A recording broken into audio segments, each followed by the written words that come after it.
నమస్తే, welcome to ప్రజా voice. Telangana రాష్ట్ర వ్యాప్తంగా వివిధ జిల్లాలలో వచ్చినటువంటి వార్తలు విశేషాలన్నీ చూసేటువంటి ప్రయత్నం చేద్దాం మన ప్రజా వాయిస్ పేపర్లు. అయితే ప్రజా వాయిస్ పేపర్కి సంబంధించి ప్రతిరోజు మేము మీ ముందుకు జిల్లాల వార్తలు తీసుకొస్తా ఉన్నాం. దయచేసి ప్రజా వాయిస్ పేపర్ని కానీ ప్రజా వాయిస్ ఛానల్ని కానీ ఆదరించండి.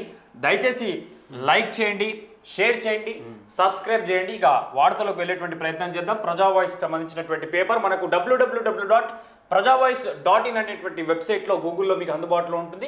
అలాగే మీరు ఏమైనా వార్తలు పంపించాలన్నా రిపోర్టర్గా మీరు చేయాలనుకుంటే 9849343720 అనేటువంటి నంబరు మీకు ఆ పేపర్లో పైన అందుబాటులో ఉంటుంది, లోగో కింద. దానికి సంప్రదించండి. ఇక రెండో పేజ్ నుంచి మనకు జిల్లాల వారీగా వార్తలు వస్తాయి. ఇక జిల్లాల వారీగా వార్తలు చూసేటువంటి ప్రయత్నం చేద్దాం. ఇక విద్యార్థులను నిరుద్యోగులను నిండా ముంచిన రేవంత్ సర్కార్. సిద్దిపేట ఎమ్మెల్యే తన్నీర్ హరీష్ రావు మాట్లాడుతూ ఉన్నాడు. ఇక తెలంగాణ భవన్లో విద్యార్థులు నిరుద్యోగులతో భేటీ అనంతరం మాజీ మంత్రి తన్నీర్ హరీష్ రావు మీడియాతో మాట్లాడుతూ రాష్ట్ర ప్రభుత్వం ముఖ్యమంత్రి రేవంత్ రెడ్డిపై తీవ్ర స్థాయిలో విమర్శలు గుప్పించారు. యువత నిరాశలోకి వెళ్లేలా కాంగ్రెస్ ప్రభుత్వం వ్యవహరిస్తుందని ఆయన ఆరోపించారు. రేవంత్ సర్కార్ విద్యార్థులను నిరుద్యోగులను నిండా ముంచిందని, ఉద్యోగ హామీలను నిలబెట్టుకోవడంలో ప్రభుత్వం విఫలమైందని అసెంబ్లీలో చెప్పిన జాబ్ క్యాలెండర్ అమల్లోకి రాలేదని హరీష్ రావు పేర్కొన్నారు. ఇది జాబ్ క్యాలెండర్ కాదు, జాబ్లెస్ క్యాలెండర్ అంటూ ధ్వజమెత్తారు. రాహుల్, ప్రియాంక, సోనియాలు చెప్పిన యువతకు ఇచ్చిన హామీలో ఒక్కదాన్ని కూడా అమలు చేయలేదన్నారు. బీఆర్ఎస్ హయాంలో 1,62,000 ఉద్యోగాలు ఇచ్చినట్టు వివరాలు విడుదల చేస్తానని వెల్లడించిన హరీష్ విద్యార్థుల నిరుద్యోగుల పోరాటానికి పూర్తి స్థాయిలో మద్దతు ఉంటుందని హామీ ఇచ్చారట. ఏంది నిరుద్యోగులకు ఉద్యోగులకు ఏదైతే జాబ్ క్యాలెండర్ హామీ ఇచ్చారో, సంవత్సరానికి 2 లక్షలు ఏదైతే ఇచ్చారో అది మొత్తం మర్చిపోయారు. ఇక మొత్తం ఇటు నిరుద్యోగులను విద్యార్థులను నిండా ముంచిన కాంగ్రెస్ అని నిన్న మాజీ మంత్రి హరీష్ రావు మాట్లాడినట్టు ధ్వజమెత్తినట్టు మనకు అనిపిస్తూ ఉన్నది. ఇక ముకుత్ సింగ్ యాదవ్ పై దాడి చేసిన బ్రాహ్మణులను కఠినంగా శిక్షించాలని చెప్పి సురేష్ యాదవ్ డిమాండ్ చేస్తా ఉన్నాడు. ఉత్తరప్రదేశ్ రాష్ట్రంలో ఇటవా జిల్లాలో ఏత్వా గ్రామంలో యాదవ పురాణ కథలు చెప్తున్నాడని, ముకుత్ సింగ్ యాదవ్ పై బ్రాహ్మణులు దాడి చేయడం బాధాకరమని యాదవ రాజ్యాధికార సాధన సమితి నల్గొండ జిల్లా అధ్యక్షుడు సురేష్ యాదవ్ అన్నారు. ఈ సందర్భంగా సురేష్ యాదవ్ మాట్లాడుతూ ముకుత్ సింగ్ యాదవ్ అనేక గ్రామాలు తిరుగుతూ ఏత్వా గ్రామంలో భగవత్ కథలు, దేవుని కథలు, ప్రవచనాలు చెప్పే సమయంలో అతనిపై బ్రాహ్మణులు దాడి చేయడం దురదృష్టకరమని అన్నారు. మొదటి రోజు కథ విన్న తరువాత ముకుత్ సింగ్ యొక్క కులం యాదవ్ అని తేలగానే బ్రాహ్మణులు చాలా ఆవేశంగా ముకుత్ సింగ్ యాదవ్ను బ్రాహ్మణులు బూతులు తిడుతూ మొహంపై చెప్పులతో, బూట్లతో విపరీతంగా కొట్టారని, శూద్రుడైన ముకుత్ సింగ్ యాదవ్ ప్రవచనాలు చెప్పకూడదని, పూజారిగా ఉండకూడదని, అతనికి గుండు కొట్టించడం సిగ్గుచేట అన్నారు. ఈ సంఘటనకు బాధ్యులు అయిన వారిపై ఉత్తరప్రదేశ్ సీఎం యోగి ఆదిత్యనాథ్ చర్యలు తీసుకోవాలని డిమాండ్ చేశారు. ఇది ఏందా నాకు అర్థం కాదు. యాదవ కులస్తుడైనటువంటి వ్యక్తి ప్రవచనాలు ఎందుకు చెప్పుకోవచ్చు? ఆయన కించపరిచే విధంగా మాట్లాడిండా దేవుణ్ణి? ఒక దేవునికి సంబంధించిన ప్రవచనాలు కానీ వాక్తలు కానీ. జన్యము ధరించినంత మాత్రాన బ్రహ్మతత్వం తెలియని వాడు బ్రాహ్మణుడు కాడు, కాషాయ వస్త్రము ధరించినంత మాత్రాన లోక జ్ఞానం ఎరుగని వాడు సాధువుగాడు అనేటువంటి ఓ కథలు మాత్రం ప్రచురం అవుతుంది. ఇప్పుడు జన్యము ధరించినంత మాత్రాన బ్రహ్మతత్వం తెలియని వాడు బ్రాహ్మణుడిగాడు, అలాగని కాషాయ వస్త్రము ధరించినంత మాత్రాన లోక జ్ఞానం ఎరుగని వాడు సాధువుగాడు. వీటన్ని ఇప్పుడు జన్యము ధరించకున్నా లోక జ్ఞానం ఎరుగుండి సమస్త లోకాలైన భగవద్గీత, పురాణ కథలు, హైందవ ధర్మానికి సంబంధించినటువంటి వేదాలు, యజుర్వేదాలు, ఋగ్వేదాలు, సామవేదాలు, ఇలా వేదాలు, భగవద్గీత ఇవన్నీ తెలిసినోడు ఎందుకు చెప్పొద్దు అని నేను అడుగుతా ఉన్నా. ఊరూరు తిరుగుతూ దేవుని గురించి ఇప్పుడు ఇదే బ్రాహ్మణ కులస్తులు అందరికి వస్తాయా? మరి అందరికి వస్తాయా వేదాలు?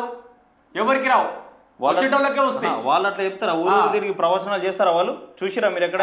ఆయన ప్రవచనాలు చేస్తుండే మన హైందవ ధర్మాన్ని చాటి చెప్తున్నట్టు కాపాడుకునే ప్రయత్నం చేస్తా ఉన్నట్టే కదా. ఆయన పైన మీరు చేయడం ఏంది? సురేష్ యాదవ్ గారు మళ్ళీ అక్కడ డిమాండ్ చేయడం 100% కరెక్టే. యోగి ఆదిత్యనాథ్ అంటే మరి మంచి పేరే ఉన్నది కదా. సో చూడాలి ఎటువంటి చర్యలు తీసుకుంటాయో. ఇసుక విద్యుత్ అధికారుల నిర్లక్ష్యం, పొంచి ఉన్న ప్రమాదం ఫిర్యాదు చేసినా స్పందించని అధికారులు.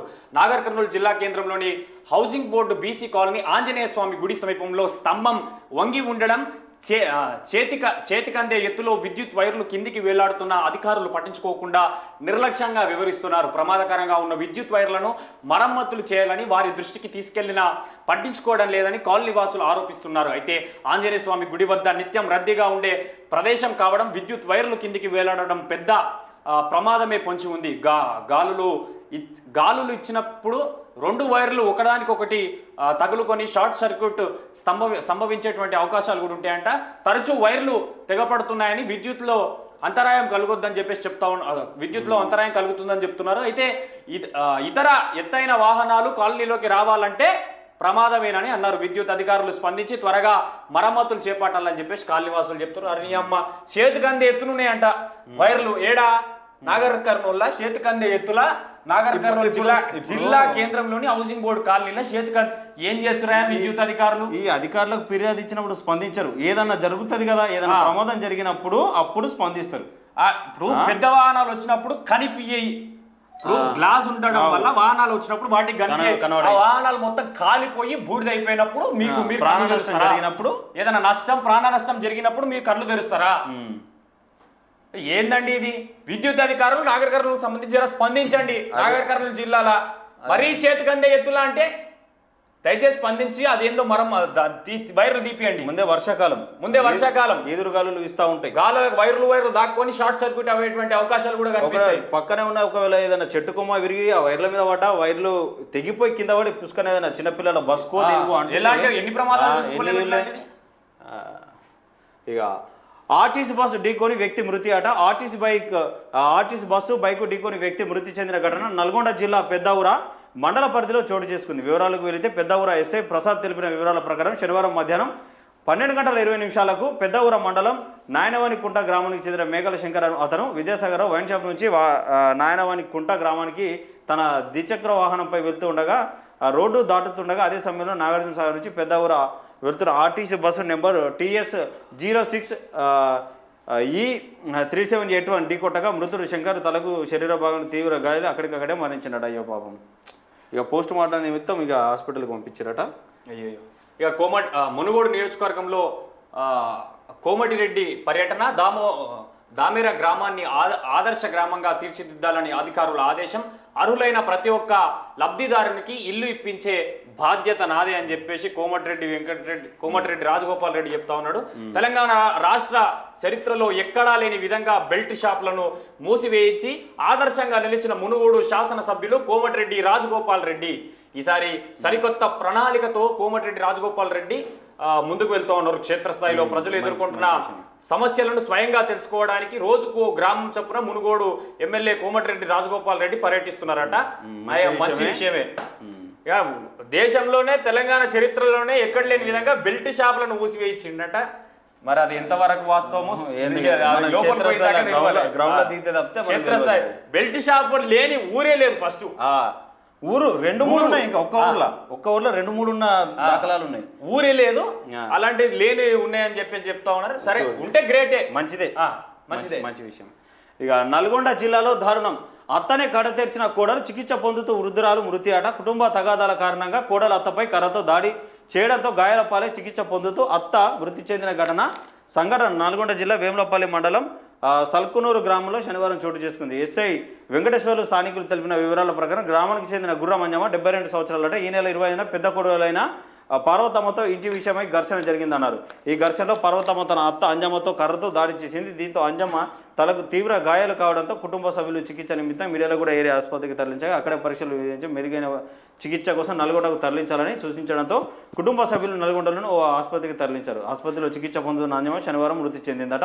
ఇక కేసు నమోదు చేసి, ఇప్పుడు మీ అత్తని ఇట్లా చేసినావు కదా, నీకు ఒక కొడుకు ఉంటాడు, ఆ కొడుకుకు పెళ్ళి అవుతుంది, ఆయనకు ఒక భార్య వస్తుంది, మీ ఇంట్లో కూడా ఏదో చిన్న ఇష్యూలో తగాదాలో ఏదో ఒక దాంట్లో జరుగుతూ ఉంటుంది, ఆస్తి విషయమో ఇంకేదో విషయంలో. అప్పుడు మరి మీ పరిస్థితి ఏంది? రేపటి నాటికి నువ్వు కూడా అత్తవే కదా. అది ఒక సాల్ ఉంటుంది కదా, ఏదో సాల్ ఉంటుంది. మనకి ఇక టైం గుర్తుకొస్తలేదు కానీ ఇక ఉదాహరణకి గీత కట్టతో కొట్టగానే పాపం అక్కడనే అమ్మ. అత్త అంటే ఓ అమ్మ లాంటిది, అత్త అంటే ఒక అమ్మ లాంటిది. ఆమెని నువ్వు కర్రతో కొట్టిందట. ఈమె సుత్తతోటి కొట్టింది అమ్మని.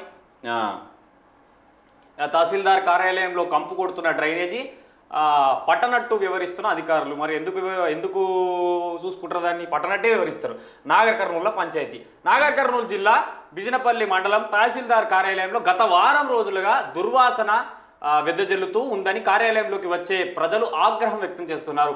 తహసీల్దార్ కార్యాలయం వెనుక భాగంలో నుండి డ్రైనేజ్ నుండి కార్యాలయం ముందు భాగంలో పారుతుండడంతో దుర్వాసన వెదజల్లుతున్నా డ్రైనేజీ నీరు ఏరులై పారుతున్నా అధికారులు మాత్రం పట్టించుకోవడం లేదు ప్రజలు అని మండిపడుతున్నారు. ప్రతిరోజు భూముల రిజిస్ట్రేషన్, కుల ఆదాయ, స్థానిక తదితర సర్టిఫికేట్ల కోసం నిత్యం వందల సంఖ్యలో ప్రజలు కార్యాలయానికి వచ్చిపోతుంటారు. అయితే ప్రతిరోజు తహసీల్దార్ ఈ డ్రైనేజీ నీరును దాటుకుంటూ వెళ్తున్నా పట్టించుకున్న పాపాన పోలేదని ప్రజలు వాపోయారు. ఈ డ్రైనేజ్ సమస్య పరిష్కరించాలని నీ అవ్వ తహసీల్దార్ కార్యాలయం గవర్నమెంట్ ఆఫీసులు పరిస్థితి ఇట్లుంటే సామాన్య గ్రామాలలో ఎట్లుంటుందండి? సామాన్య ప్రజల ఇంటి ముందర డ్రైనేజ్ లీక్ అయితే పరిస్థితి ఏంది? నీ అమ్మ దాని ముందరికైనా పోతాడట కానీ పట్టించుకోడట. తహసీల్దార్ గారు ఏందండి, సంబంధిత శాఖ అధికారులకు మీరు ఇన్ఫర్మేషన్ ఇస్తే మీ ఇన్ఫర్మేషన్ తోట వచ్చి చేస్తారేమో కదా. అలా పోయి నువ్వు రూమ్ లో కూర్చుంటావు, నీకు ఏసీ ఉంటది, అంత కంఫర్టబుల్ ఉంటుంది. ఇప్పుడు ఆ కార్యాలయానికి వచ్చే వందలాది మంది ఎక్కడ ఉండాలి? ఏడుండాలి, బయట ఉండాలి. ఆ బయట ఉన్న వాళ్ళకి వస్తుంది అసలు, నీకెందుకు వస్తుంది? అందుకే పట్టించుకోవడం లేదా? మరి ఎందుకు పట్టించుకుంటారు? అదే డ్రైనేజ్ నీళ్ళు తెచ్చి నీ ఏమంటారు చైర్ ముందల్లో లేకపోతే దాని ముందర పెడితే తెలుస్తుంది, నీకు కథ తెలుస్తుంది. అప్పుడు నువ్వు ఏసీ కింద కూర్చుంటావు అంతే. అది ఇన్ఫర్మేషన్ సంబంధిత నీ శాఖ కాకపోయినా సంబంధిత శాఖ అధికారులకు ఇన్ఫర్మేషన్ ఇస్తే దాని పరిస్థితి ఏందో చూస్తారు కదా.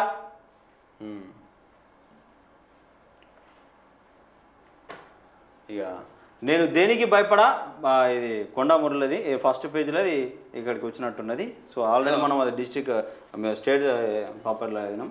ఇక ప్రభుత్వ పాఠశాలలో ఉండేది పేద విద్యార్థులకు పాఠ్యపుస్తకాలు 2 జతల యూనిఫామ్ పంపిణీ చేయాలి. మండల విద్యాధికారికి వినతిపత్రం ఇచ్చిన ఎస్ఎఫ్ఐ నాయకులు జగనట. ఇక ప్రభుత్వ పాఠశాలలో చదువుతున్న విద్యార్థులకు నిబంధనల ప్రకారం పాఠ్యపుస్తకాలు మరియు 2 జతల యూనిఫామ్లు సమయానికి పంపిణీ చేయాలని డిమాండ్ చేస్తూ భారత విద్యార్థి ఫెడరేషన్ మిర్యాలగూడ ఎంఈఓ మండల విద్యాధికారికి వినతిపత్రం ఇచ్చారట. ఈ సందర్భంగా ఎస్ఎఫ్ఐ డివిజన్ అధ్యక్షులు జగన్ మాట్లాడుతూ ప్రభుత్వ పాఠశాలలో ఉండేది పేద కుటుంబాలకు చెందిన విద్యార్థులేనని, కొత్త విద్యా సంవత్సరం ప్రారంభమైన పాఠశాలలో ఇప్పటికీ పాఠ్యపుస్తకాలు మరియు యూనిఫామ్లు పూర్తి స్థాయిలో అందలేదని, పాఠ్యపుస్తకాల పంపిణీ విషయంలో అలసత్వం వహిస్తే విద్యార్థుల భవిష్యత్తుపై తీవ్ర ప్రభావం చూపుతుందన్నారు. వినతి పత్రాన్ని అందుకున్న ఎంఈఓ బాలునాయక్ మాట్లాడుతూ ఈ సమస్యను సంబంధిత అధికారుల దృష్టికి తీసుకెళ్లి త్వరితగతిన పరిష్కారానికి చర్యలు తీసుకుంటామని హామీ ఇచ్చారట. ఈ కార్యక్రమంలో దామరచెర్ల మండల కార్యదర్శి వీరన్న, డివిజన్ కమిటీ సభ్యులు బన్నీ, సాయి, అరుణ్ తదితరులు పాల్గొన్నారట. ఇస్తారు ఇవ్వకుండా గవర్నమెంట్ ఏడిపోతుంది కానీ కొంచెం టైం పట్టేది. కానీ నాకు దాదాపు 15 రోజుల కింద వచ్చిన వార్తల పరంగా చూసుకుంటే పాఠ్య పుస్తకాలు డబ్బున ప్రింట్ చేపియండి అని చెప్పేసి సీఎం గారు ఆదేశాలు చేసినట్టు ఒకటి ఉందాం, కానీ మరి ఇంకెప్పుడు ప్రింట్ చేపిస్తారు? మీకు ఆల్రెడీ సమ్మర్ హాలిడేస్ వచ్చిన 60 రోజులు గ్యాప్ ఉంటుంది. ఆ గ్యాప్లలోనే మరి ఈ పుస్తకాలు కానీ యూనిఫామ్ కానీ మరి రెడీ చేయాలి కదా. ప్రింటింగ్ ప్రెస్ ఇంకా అయిపోయినట్టున్నదో పేపర్ అయిపోయినట్టున్నాయో. తహసీల్దార్ కార్యాలయంలో కరెంటు కష్టాలు, ప్రజలకు తప్పని తిప్పలు, కార్యాలయం ముందు గంటల తరబడి నిరీక్షణ. నాగర్ కర్నూలు జిల్లా తాడూరు మండల తహసీల్దార్ కార్యాలయంలో గత కొన్ని రోజుల నుండి విద్యుత్లో అంతరాయం ఏర్పడుతుందని స్థానికులు చెబుతున్నారు. భూముల రిజిస్ట్రేషన్లకు కరెంట్ కష్టాలు తప్పడం లేదని, మండల కేంద్రంలో విపరీతంగా కోతలు ఉండడంతో జనం అవస్థలు పడుతున్నారు. ధరణిలో భూమి పట్టా చేయించుకునేందుకు తహసీల్దార్ కార్యాలయానికి వచ్చిన క్రయ విక్రయదారులు, అలాగే కులం, ఆదాయం, స్థానిక ధ్రువపత్రాల కోసం వచ్చిన వారు కోతల కారణంగా గంటల తరబడి నిరీక్షిస్తున్నారు. అయితే ఈ సమస్యను పట్టించుకొని ఎంఆర్ఓ తనకు సంబంధం లేనట్లు వివరిస్తున్నారని స్థానికులు చెబుతున్నారు. ఈ కార్యాలయంలో ఇన్వర్టర్ లేక తీవ్ర ఇబ్బందులకు గురవుతున్నామని చెప్పేసి త్వరగా ఇన్వర్టర్ సదుపాయం కల్పించి ప్రజలకు మేలు చేకూరేలా చర్యలు చేపట్టాలని స్థానికులు ఉన్నతాధికారులకు విన్నపిస్తారు. స్థానికులే ఉన్నతాధికారులకు విన్నపిస్తారు. స్థానికులే మరి మీరు ఎంఆర్ఓ గారు మీరేం చేస్తున్నారండి? అంటే మీకు కరెంట్ ఏంటంటే కరెంట్ లేకపోతే వీళ్ళు కుర్చీ మీద ఖాళీ కూర్చోవచ్చారా? టైం లెక్క పెట్టుకుంటారు. ఎన్ని గంటలకు వస్తున్నాం, ఎన్ని గంటలు ఉండాలి, ఎప్పుడు పోవాలన్న టైం లెక్క పెట్టుకుంటారు వాళ్ళు. ఇప్పుడు ఒక వీడియో కాన్ఫరెన్స్ జరుగుతుంది సీఎం రేవంత్ రెడ్డిది. అప్పుడు మీకు కరెంటు లేకపోతే మీరు ఏం చేస్తారు? అంటే పై అధికారులకు ఫోన్ చేస్తారు కదా. ఉమ్మడి నాగర్ కర్నూలు జిల్లా మళ్ళా మహబూబ్ నగర్ది రేవంత్ రెడ్డి ఏరియా ఇది. ఇన్వర్టర్ పెట్టుకోకుండా ఎట్టుకుంటారండి నాకు అర్థం కాదు. వందల మంది వస్తూ ఉంటారు ఈ కుల ధృవపత్రిక కోసం, ఆదాయ ధృవపత్రిక కోసం, ఇంకా రిజిస్ట్రేషన్ల పనుల కోసం. ఏమున్నా ఎంఆర్ఓ గారు దయచేసి మీరు ఉన్నారని చెప్పేసి మంచిగా మీరు ఏసీ కింద కూర్చుంటే కాదండి. మీకు ఏమొచ్చినా సంబంధిత శాఖ అధికారులకి మీరు ఒక గవర్నమెంట్ ఆఫీసర్ కాబట్టి మీరు చెప్తే నడుస్తుంది. ఆడ స్థానికులే ప్రతిసారి డిమాండ్ చేయాలంటే కాదండి. ఆడ డ్రైనేజ్ పంచాయతీ, ఈడ ఈ పంచాయతీ, రోస్కో పంచాయతీ, మీ ఎంఆర్ఓ ఆఫీస్లో చుట్టూ నాగర్ కర్నూలు వస్తే ఇక బాగుండదు. ఆయన నాగర్ కర్నూలు జిల్లాకు సంబంధించినటువంటి రిపోర్టర్ మంచి యాక్టివ్ గా పనిచేస్తున్నాడు, మంచి వార్తలు మంచి కథనాలు మంచి మంచి కథనాలు రాస్తున్నా. నేను డైలీ చూస్తున్నా కదా, నాగర్ కర్నూలు నుంచి మంచి మంచి వార్తలు తీసుకొస్తున్నాడు. ఇక ఆర్థిక సంస్కరణల సృష్టికర్తకు ఏది నివాళి? విగ్రహాన్ని శుభ్రం చేసిన మున్సిపల్ సిబ్బంది, పివి జయంతి విస్మరించిన అధికారులు, నాయకులు. ముక్కున వేలేస్తున్న అటుగా వెళ్ళిన పట్టణ ప్రజలట. ఇక బహుముఖ ప్రజాశాలి భారత రాజకీయ చరిత్రలో తనదైన ముద్ర వేసిన కీర్తిశేషులు మాజీ ప్రధాని పివి నరసింహారావుకు నల్గొండ జిల్లా కేంద్రంలో అవమానం జరిగింది. శనివారం ఆయన 105వ జయంతిని అధికారులు, నాయకులు విస్మరించారు. నూతన ఆర్థిక సంస్కరణల సృష్టికర్త, తెలంగాణ ఖ్యాతిని ఖండాంతరాలకు చాటిన మహామేధావైన పివి నరసింహారావుకు గత కాంగ్రెస్ పాలకులు ఆయనను విమర్శించిన గత బీఆర్ఎస్ సర్కార్ పీవీకి సముచిత గౌరవం ఇచ్చింది. దీంతో ఆయన విగ్రహాన్ని జిల్లా కేంద్రంలో నల్గొండ మున్సిపల్ పార్కులో ఏర్పాటు చేశారు. జయంతి సందర్భంగా మున్సిపల్ కార్మికులు ఆ విగ్రహాన్ని శుభ్రం చేయక అధికారులు, నాయకులు మాత్రం జయంతిని విస్మరించడంతో ఆయన విగ్రహం వెలవెలపోయింది. అటువైపు వెళ్ళిన పట్టణ ప్రజలను చూసి పీవీ విగ్రహాన్ని చూసి జయంతి నాడు ఆయనకు నివాళులు అర్పించకపోవడంపై ఆగ్రహం వ్యక్తం చేసిరట. ఏం దారుణం ఇది? ఎందుకు మీదేం లేదా? ఇక నకిలీ మందుల నాసిరక వైద్యం, కాలం చెల్లిన మందులతో కాసులు సంపాదిస్తున్నారు. వైద్య సేవలు తక్కువ, బిల్లుల పైసలు ఎక్కువ. కాస్టి వైద్యం, కాసుల దోపిడీ. వెనుకాట గడక తిన్నోళ్ళు 100 ఏళ్ళు బతికారు. కార్పొరేట్ వైద్య సేవలకు గుండెకాయగా మారిన నకిలీ మందులు. క్లినికా వైద్యం కాలకాలం వర్ధిల్లాలి.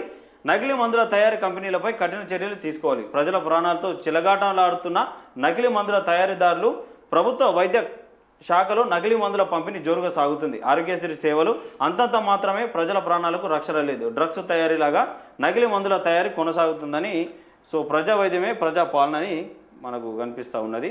ఎక్కడ ఇది? హైదరాబాద్లో.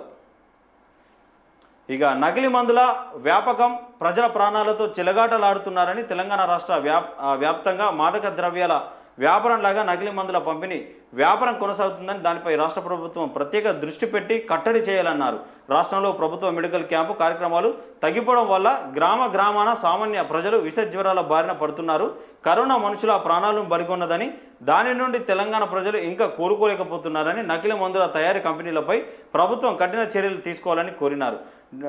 WHO నిర్ధారించిన మందుల తయారీ కంపెనీ వాలిడిటీ ఆధారంగా మందుల పంపిణీ చేయాల్సి ఉండగా, కాలం చెల్లిన మందులను అట్టలు మారుస్తూ పాత తేదీలను కొత్త తేదీలుగా నమోదు చేసి నకిలీ మందుల వ్యాపారులను కొనసాగిస్తున్నారని దుయ్యబట్టారు. ఒకవైపు కార్పొరేట్ వైద్య కాసులతో నిండుకొని సామాన్య ప్రజలు వైద్యం చేయించుకోలేనంత ఫీజులతో బెంబెత్తిస్తుంటే, రాష్ట్ర ప్రజలు సామాన్య వైద్యం ఆశలు పెట్టుకొని అట్టి వైద్యం అందక అల్లాడుతున్నారు. విద్యా వైద్యం ప్రధానమైన నేటి కాలంలో విద్య మరుగున పడగా వైద్యం అట్టడుగున చేరువైనందున ప్రజలు అల్లాడుతున్నారు. ప్రభుత్వ వైద్యశాలలో సరైన వైద్య సదుపాయాలకు సంబంధించిన వైద్య పరికరాలు లేక ప్రభుత్వ వైద్యులు ప్రైవేట్ వైద్యశాల టెస్టుల కొరత ఓపీలతో రాసిన ఆధారంగా ప్రకారం బయట కనబడుతూ ఉన్నదట. మరి ఎన్ని ఇటువంటి పేపర్లలో మన వార్తలు చూసినా కానీ ప్రభుత్వం మాత్రం మారని పరిస్థితి కనబడతా ఉన్నది.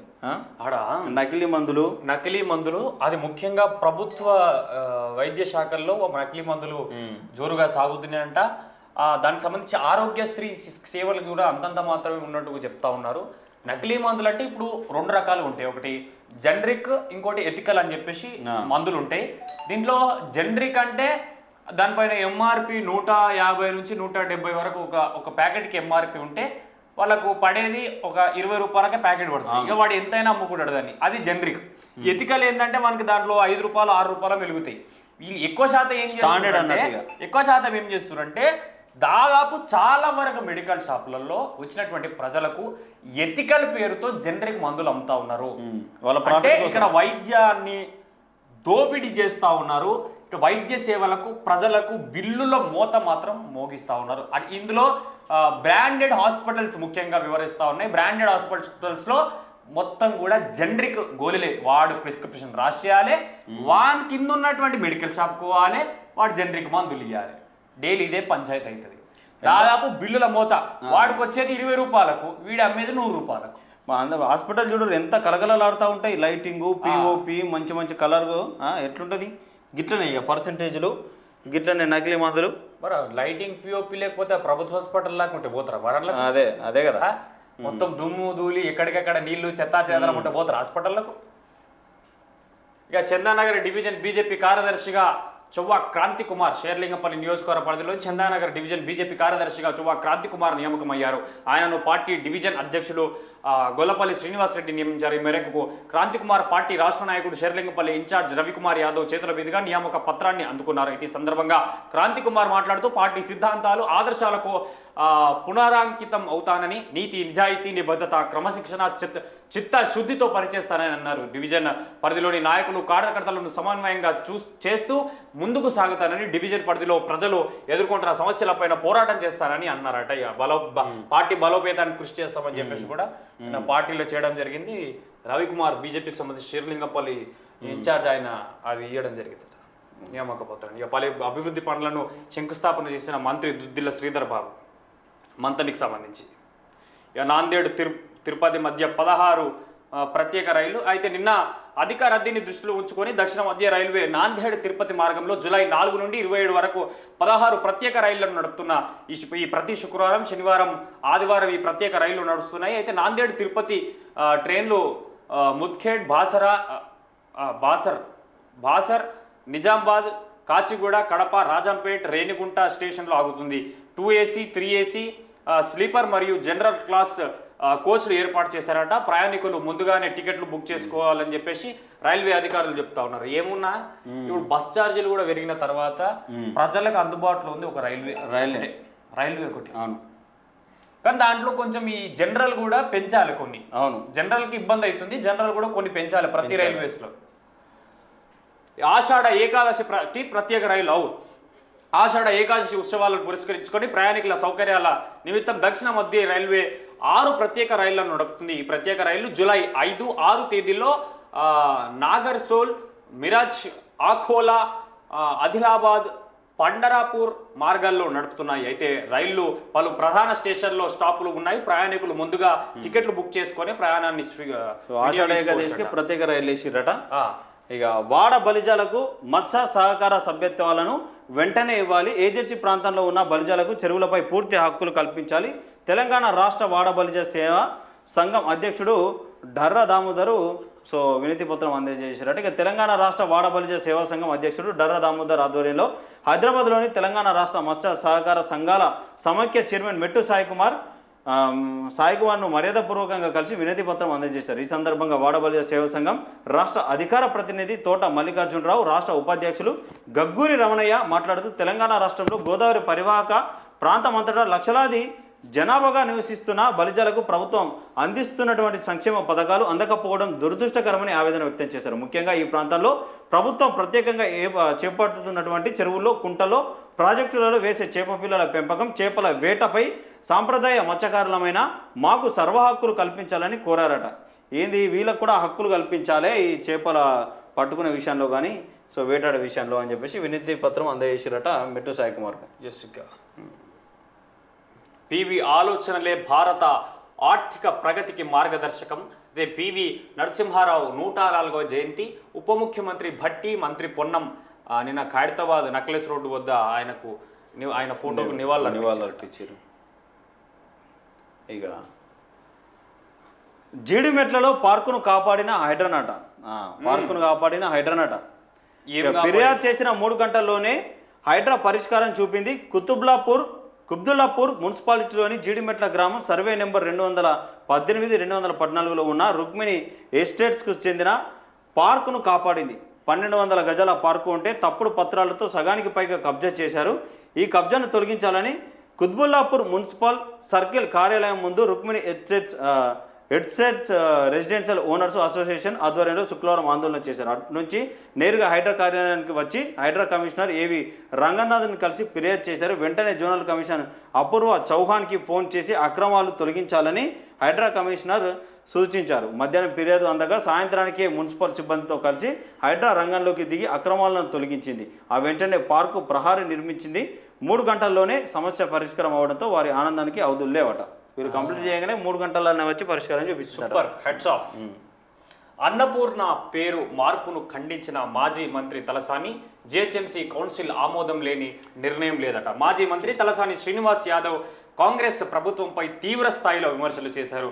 హైదరాబాద్ జంట నగరాలకు వచ్చేవారికి కడుపు నిండా భోజనం అందించాలనే సంకల్పంతో మాజీ సీఎం కేసీఆర్ నేతృత్వంలో ఏర్పాటు చేసిన అన్నపూర్ణ క్యాంటీన్ పేరును మార్చాలనే కాంగ్రెస్ నిర్ణయాన్ని ఆయన తీవ్రంగా ఖండించారు. పేరు మార్చాలని ఉద్దేశం ఉంటే జిహెచ్ఎంసీ కౌన్సిల్ సమావేశం నిర్వహించి మెజార్టీ సభ్యుల ఆమోదంతోనే నిర్ణయం తీసుకోవాలని తలసాని అన్నారు. అన్నపూర్ణ అనగానే దేవతల రూపమైన అమ్మవారిని గుర్తు చేసుకుంటామని పేర్కొన్నారు. కాంగ్రెస్ ప్రభుత్వం ప్రజలకు ఎన్నో హామీలు ఇచ్చిందని గుర్తు చేసిన తలసాని 6 గ్యారెంటీల పేరుతో నచ్చినది పెట్టుకోండి, కానీ అన్నపూర్ణ పేరును మార్చడం మంచి పద్ధతి కాదని హెచ్చరించారు. ఆరోగ్యశ్రీ దివంగత డాక్టర్ వైఎస్ రాజశేఖర్ రెడ్డి పేరు కొనసాగించామన్నారు. అయితే అలాగే జిహెచ్ఎంసీ ఆధ్వర్యంలో నిర్మించిన పీజీఆర్ ఫ్లైఓవర్ ప్రారంభిస్తున్నారని, కానీ ఆ ప్రాజెక్టు ప్రారంభం తన ప్రభుత్వంలో జరిగిందని గుర్తు చేశారు. తిమ్మిని బొమ్మ చేయడం కాంగ్రెస్ పార్టీకి అలవాటేనని, ప్రజలకు మేలు చేసిన పథకాల పేర్లు మార్చడం సరికాదని మండిపడ్డారు. ప్రభుత్వం ఈ నిర్ణయాన్ని వెనక్కి తీసుకోకపోతే పెద్ద ఎత్తున ప్రజా ఆందోళనకు సిద్ధమవుతున్నాం. ఇప్పుడు అది ఏమైందండి? అన్నపూర్ణ అంటే మంచి పేరు. అన్నపూర్ణే సదాపూర్ణే శంకర ప్రాణవల్లభే జ్ఞాన వైరాగ్య సిద్ధార్థం భిక్షాందేహి చ పార్వతి మాతా చ పార్వతీదేవి పితాదేవో మహేశ్వర బాంధవో శివభక్తాక్ష స్వదేశో భువనత్రే. అన్నపూర్ణ అనేది అన్నం పెట్టేటువంటి అన్నపూర్ణ మాత. మన దేశానికి అన్నపూర్ణ మాత అని చెప్పేసి అన్నపూర్ణ ఉంది. అది మార్చడానికి ఎందుకు? మంచి పేరు ఏం పెడతారు? అదే అంటూ నువ్వు 6 గ్యారెంటీలలో ఇష్టమున్న పేరు పెట్టుకో. 100% మార్చొద్దు. ఏముంది అన్నపూర్ణ దాంట్లో తప్ప? ఇప్పుడు అన్నపూర్ణ పేరు పార్టీకి సంబంధించిన పేరు కాదు కదా. పార్టీకి సంబంధించిన పేరు. ఇప్పుడు అన్నపూర్ణ పేరు తీసేస్తున్నాం అంటే ఇక అది కథ వేరైపోతుంది, చాలా వేరైపోతుంది. ఇప్పుడు పార్టీకి సంబంధించి మళ్ళీ ధర్మాలను తీసుకొచ్చి మళ్ళీ ఇంట్లో కులాలను లేకపోతే మతాలను రాగట్టుడు అవుతుంది. చూడండి, రైలు భద్రతపై సమీక్ష సమావేశం సికింద్రాబాద్కి సంబంధించి సికింద్రాబాద్ రైల్వే నిలయంలో జూన్ 28 దక్షిణ మధ్య railway general major Arun Kumar Jain సమగ్ర భద్రతా సమీక్షా సమావేశం నిర్వహించారు. వర్షాకాలం నేపథ్యంలో ట్రాక్లు, వంతెనలు వంటి ప్రాధాన్యత గల ప్రాంతాల్లో పెట్రోలింగ్ ముమ్మర చేయాలని అధికారులను ఆదేశించారు. శంకర్పల్లి, నాగులపల్లి మధ్య లెవెల్ క్రాసింగ్ వద్ద జరిగిన ఘటనపై చర్చించి అలాంటి సంఘటనలను నివారించేందుకు అవగాహన కార్యక్రమాలు చేపట్టాలని సూచించారు. లెవెల్ క్రాసింగ్ల వద్ద భద్రతా ప్రమాణాలు పాటించడంపై జోన్ వ్యాప్తంగా చర్యలు తీసుకోవాలని చెప్పేసి అధికారులను ఆదేశించారట రైల్వేకి సంబంధించినటువంటి.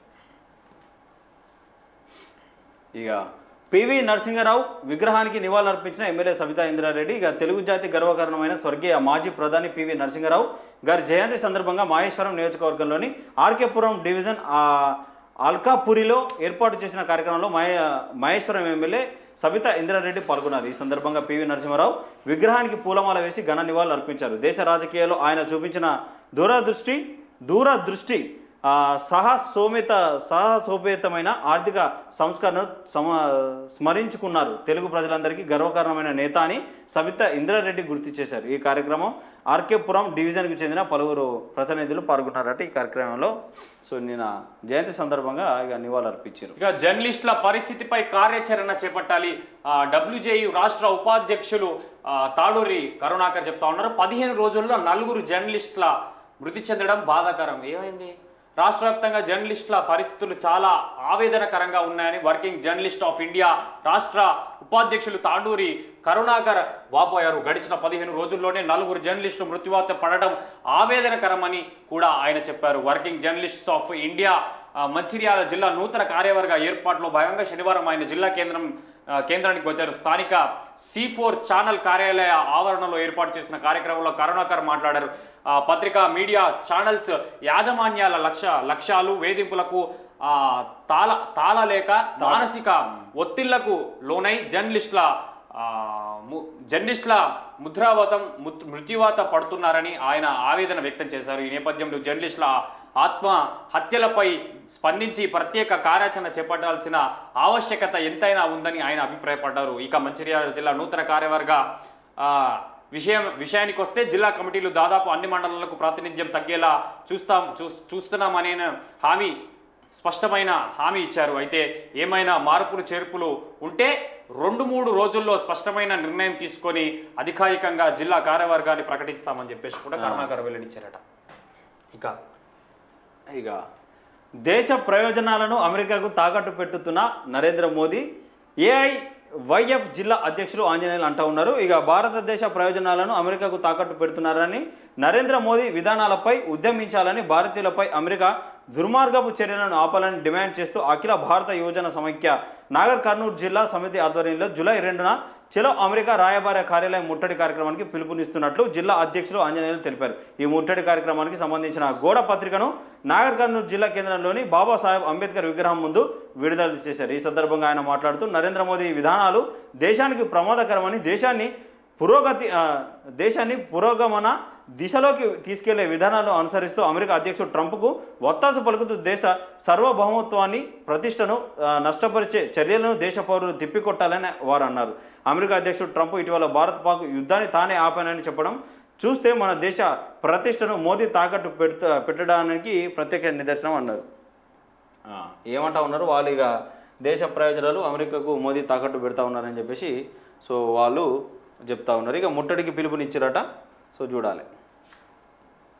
అక్రమ వడ్డీ వ్యాపారం నిర్వహిస్తే చట్టపరమైన చర్యలు, ప్రభుత్వ లైసెన్స్ లేకుండా వడ్డీ వ్యాపారం నిర్వహించడం చట్టరీత్యా నేరం అని చెప్పేసి జిల్లా ఎస్పీ శరత్ చంద్ర పవార్ చెప్తా ఉన్నారు. నల్గొండ జిల్లాలో రైతులను, అమాయక ప్రజలను టార్గెట్ చేసుకొని కొందరు మోసగాళ్ళు షేర్ మార్కెట్లు, రియల్ ఎస్టేట్లో పెట్టుబడులు అంటూ అధిక వడ్డీ ఇస్తామని ఆశ చూపి డబ్బులు వసూలు చేసి మోసాలకు పాల్పడుతున్నారని, అలాంటి వారి పట్ల జాగ్రత్తగా ఉండాలని జిల్లా ఎస్పీ శరత్ చంద్ర పవార్ ప్రకటనలో తెలిపారు. జిల్లాలోని ఎవరైనా అమాయక ప్రజలను, రైతులను అధిక వడ్డీ ఇస్తామని మభ్యపెట్టి వారి వద్ద నుండి డబ్బులు వసూలు చేసి మోసాలకు పాల్పడితే కఠిన చర్యలు తప్పవని చెప్పేసి ఆయన హెచ్చరిస్తా ఉన్నారంట. ఎవరైనా అక్రమ వడ్డీ వ్యాపారం పేరుతో అధిక వడ్డీలు వసూలు చేస్తూ గ్రామాల్లో అంటే కొంచెం హెల్త్ పరంగా మనకి ఏదన్నా ఇబ్బంది అయినప్పుడు ఎవరినో డబ్బులు అడిగితే వాళ్ళు డబ్బులు ఇచ్చినప్పుడు ఏంటంటే 10%, 15% ఇస్తూ ఉంటారు. తర్వాత ఇక అడ్డీ, చక్రవడ్డీ, భూచక్రవడ్డీ ఇట్లా వేసుకుంటా పోయి వాళ్ళని ఇబ్బంది పెడతా ఉంటారు. ఇక అట్లా ప్రభుత్వ లైసెన్స్ లేకుండా వడ్డీ వ్యాపారం నిర్వహిస్తే మాత్రం చట్టపరమైన చర్యలు ఉంటాయట.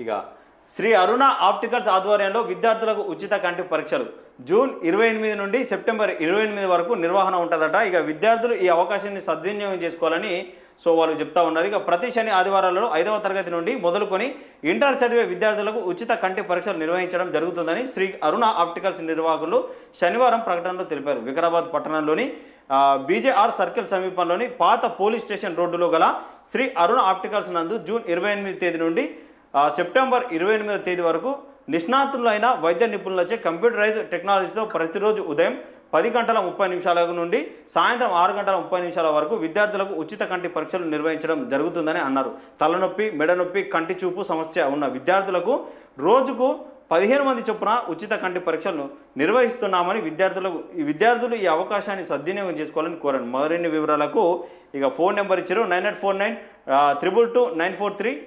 8121464567 నెంబర్లను సంప్రదించవచ్చని తెలిపారట.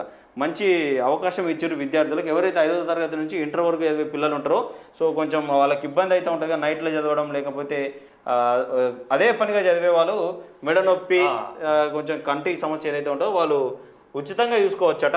మంచి జూన్ 28 నుండి సెప్టెంబర్ 28 వరకు నిర్వహణ. మొత్తం విద్యార్థులు ఈ అవకాశాన్ని వినియోగించుకోవాలని చెప్పేసి అరుణ ఆప్టికల్స్ ఆధ్వర్యంలో విద్యార్థులకు ఉచిత కంటి పరీక్షలు చేస్తారు. అంటే మళ్ళీ మంచి సాంకేతికతతోనే, అంటే కంప్యూటరైజ్డ్ టెక్నాలజీతో మళ్ళీ రోజుకు 15 మందిని చూస్తారట రోజుకు. సో అక్కడ స్థానికంగా ఎవరన్నా ఉంటే ఈ అవకాశాన్ని సద్వినియోగం చేసుకోండి. పైసలు ఇవ్వకపోతే చిన్నసారు ఫైల్ కదలనియడట. సబ్ రిజిస్టర్ కార్యాలయంలో అక్రమ వసూళ్లట. చిన్నసారుకు అప్పులు అయ్యాయట. అప్పు తీర్చుకునే పనిలో ఉన్నాడట. చిన్నసారు లీలలపై సినిమా తీయొచ్చట. ఇది ఎక్కడ? నల్గొండల వార్త. నల్గొండ జిల్లాలోని ఒక సబ్ రిజిస్టర్ కార్యాలయంలో అక్రమ వసూళ్ల నేరగాలు చిన్నసారే చేస్తున్నాడని వినికిడి. రిజిస్ట్రేషన్ కోసం వచ్చిన పార్టీలతో మాట మంతి కలిపి వారితో మాట్లాడి పెత్తనమంతా చిన్నసారి చేస్తున్నాడట. పేరుకే పెద్ద సారు, కథ నడిపేది మొత్తం చిన్న సారేనట. ఒక్కో రిజిస్ట్రేషన్కి మంచి చెడులు అయ్యాకే రిజిస్ట్రేషన్ చేస్తున్న వైనం ఆ రిజిస్టర్ కార్యాలయం జరుగుతుందట. దీంతో ప్రజలు ఇబ్బంది పడుతున్నారని సమాచారం. రిజిస్ట్రేషన్ కోసం వచ్చిన ప్రజలకు కార్యాలయంలో ఫ్యాన్లు లేక ఉక్కపోతతో కూర్చోలేని పరిస్థితి ఉందట. ఇంత తంతు జరుగుతున్నా కానీ సంబంధిత అధికారులు అటువైపు కన్నెత్తి చూడడం లేదట.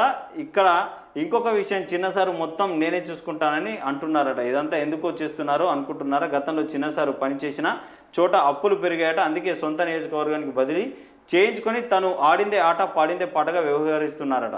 ఈ చిన్నసారు ఇదే ఆఫీసులో పనిచేస్తున్న కింది సిబ్బంది పైన కూడా తనదైన శైలిలో పెత్తనం చేస్తున్నారట. ఇక పెద్దసారు మాత్రం చిన్నసారిని చూసుకునే సమయానికి విధులు హాజరు కాకుండా ఏదైనా సరే చిన్నసారికి చెప్పాలని అంటాడట. ఇదంతా చూస్తున్న స్థానికులు ఏదేమైనా కానీ చిన్నసార్ల లీలపై సినిమా తీయొచ్చని గుసగుసలు ఆడుతున్నారట. పెరుకేమో పెద్దలు చెప్పేటి నీతి బుద్ధులు ఇలయ నీ దొంగ బుద్ధులు మన పాలిటి బిద్దిరి గద్దలు. అరే ఇదేవరా పోయి నాకు అర్థం కాదు. లీలలు ఓ సినిమా తీయచ్చు, చిన్నసారి నీకు అప్పులైతే ప్రజలకు తిప్పలు పడాలా? నీకు అప్పులైతే ప్రజలు తిప్పలు పడాలా? ఇడ నీకు అప్పులైనంత మాత్రాన అప్పు తీర్చుకునే పనిలో నువ్వు మీ పెద్ద సారు అరే ఏంది పోయి సొంత నియోజకవర్గానికి ట్రాన్స్ఫర్ చేసుకున్నాడట నల్గొండాల. ఏసీపీ అధికారులు దయచేసి ఈ కార్యాలయానికి బోండి పోవాలి. ఆయన ఆడిందే ఆట పాడిందే పాట అన్నట్టు దీన్ని ఏసీబీ అధికారులకు ఉన్నతాధికారులకు ఈ వార్తను ట్వీట్ చేస్తాం. దయచేసి ఈ కార్యాలయానికి బోర్రి. ఆయనకు అప్పులు కూడా ఎన్ని అయినాయి, మరి ఎట్లయినాయి ఒకసారి బయట పెట్టి ఆయనకి ఏం అప్పులు అయినాయి, ఈ వార్త ఏంది?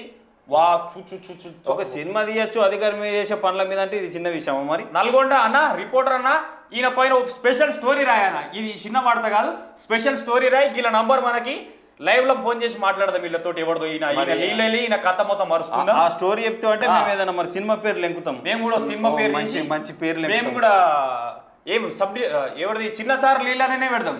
డైరెక్ట్ పేరు కూడా చిన్నసారి లీలని పెట్టి మేము కూడా ఒకటి సినిమా ఇంట్లోకి వెళ్ళి ప్లే చేస్తాం మన ఛానల్లో.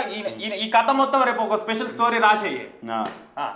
తిప్పలైనా సరే అందుకే ఇప్పుడు ఎక్కువ చెప్తలే, రేపు చూసుకుందాం దీనిపైన. దీన్ని ట్వీట్ చేద్దాం ఇవాళ ట్విట్టర్లో చేసుడే. ఇక అది మెయిన్ వార్తనే, ఇది కూడా మనకు మెయిన్ వార్తనే సో కనిపిస్తూ ఉన్నది అంతే. సో ఓకే, ఇవన్నీ ఇక మెయిన్ వార్తలు మనకు రైట్. ఇది వివిధ జిల్లాలలో ప్రజావాయిస్కి వచ్చినటువంటి వార్తలు. అయితే ప్రతిరోజు ప్రజావాయిస్లో మేము ముందుకు మీ వార్తలు తీసుకొస్తా ఉన్నాం. పోలు అన్నట్టు ఇక్కడ మేము పోలు కూడా పెట్టినాం, ఒకసారి చూడండి. లింక్ ఉందా డైరెక్ట్? అదే సో ఇక్కడ మనం పోస్ట్ పెట్టినాం. ఎవరు బీజేపీ తెలంగాణ రాష్ట్ర అధ్యక్షుడు ఎవరైతే బాగుంటుందని ఒక పోస్ట్ పెట్టినాం మనం ఇక్కడ. బీజేపీ తెలంగాణ రాష్ట్ర అధ్యక్షులు ఎవరైతే బాగుంటుందని చెప్పేసి పెడుతున్నారు. బండి సంజయ్, ఈటల రాజేందర్, ధర్మపురి అరవింద్, డికే అరుణ. సో ఎవరైతే బాగుంటుంది తెలంగాణకు బీజేపీ సారథిగా, ఇది చూడాలంటే ఇది ఎవరి దానిపైన ఒక దానిపైన వస్తారా? ఇక ఫస్ట్ వత్తి చూద్దాం బండి సంజయ్ అని. సో ఈటల రాజేందర్ అయ్యే అవకాశం ఎక్కువ ఉన్నదట, 54% మంది. సో మరి 2 కామెంట్లు కూడా వచ్చినాయి కిందికి ఇక్కడ కనబడతాయి. ఆల్రెడీ ఎంపీ వీళ్ళు కల్వకుర్తి ఆచారి చెప్తున్నాడు. కానీ అక్కడ రేసులో ఉన్నది మరి బీసీకి సంబంధించిన ఇటు ఈటల రాజేందర్, ధర్మపురి అరవింద్ మాత్రమే. సో పార్టీ అధిష్టానం కూడా వీళ్ళిద్దరికీ మొగ్గు చూపుతా ఉన్నది. మరి ఒక విషయానికి వస్తే ఉద్యమకారుడు, సీనియర్ రాజకీయ నాయకుడు ఈటల రాజేందర్ మరి అనేక కార్యక్రమాలు చేపించాడు. సో గత ప్రభుత్వంలో కూడా కీలకంగా వ్యవహరించాడు. మరి ఇంకోవైపు aggressive MP Arvind Dharmapuri. So మరి యంగ్ లీడర్. సో ఆయనకంటే ఒక ప్రత్యేకత ఉన్నది, ఆయన మాటలకు కానీ ఆయన పనితీరు కానీ. సో మరి ఎవరికి ఇస్తారు? ఇద్దరిట్లో ఎవరికి ఇచ్చినా నేను కాదు, బీసీ బిడ్డలే. సో ఎవరికి ఇస్తారనేది ఇప్పుడు సస్పెన్స్ ఉంది. ఏదేమైనా 2-3 రోజుల్లో కొలిక్కి వచ్చేటువంటి అవకాశాలు కనిపిస్తాయి బీజేపీ రాష్ట్ర అధ్యక్ష పదవి ఎవరికి అనేది. ఎందుకంటే స్థానిక సంస్థల ఎన్నికలు కూడా ముందు పడబోతూ ఉన్నాయి కాబట్టి సో పార్టీని బలోపేతం చేస్తూ ఆ నిల్చునే ఎవరైతే లీడర్స్ ఉంటారో వాళ్లకు కొంచెం ధైర్యాన్ని నింపాల్సిన పని ఉంటుంది కాబట్టి సో ఎవరు అనేది ఇవాళ రేపు తెలిపోయే అవకాశం ఉన్నదట. Yes right. ఇది ఇవాళ డిస్ట్రిక్ట్ ఎడిషన్ చూస్తున్నానండి ప్రజా వాయిస్. నేను మీ పవన్ శేఖర్ అన్నతో కలిసి. Thank you.